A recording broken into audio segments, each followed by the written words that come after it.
Министерството за земјоделство го објави првиот оглас од програмата за рурален развој.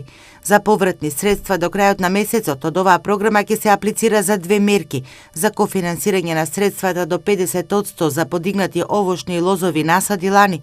Овде спаѓаат и земјоделците кои на нови површини подигнале насади со медоносна флора и ароматични растенија.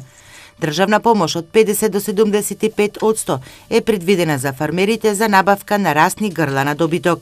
Преку оваа мерка се признаваат трошоците за набавка на педигрирани машки и женски приплодни грла, овци, кози оригинални или мелизи на свињи, нерези и назимки, оригинали или хибриди од увоз или со потекло од признаени организации согласно Законот за сточарство, соопштуваат од Министерството за земјоделство, шумарство и водостопанство.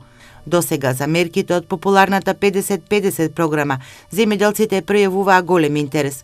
Ова е прв оглас годинава, за оние што следат ќе важат новите измени.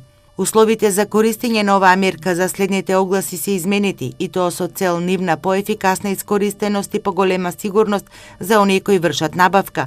Имено прво ќе се објавува огласот, потоа ќе се склучува договорот, а по реализираната инвестиција ќе се изврши исплата, изјави министерот за земјоделство. Најмногу средства од оваа програма досега се бараа за набавка на нова земјоделска механизација. Програмата покриваше дел од трошоците за инвестиции во пчеларството и поставување на капка по капка системите за наводнување. Сега, како и на огласот за млади земјоделци, прво ќе се аплицира, склучи договорот, а по реализацијата ќе се исплатат и средствата.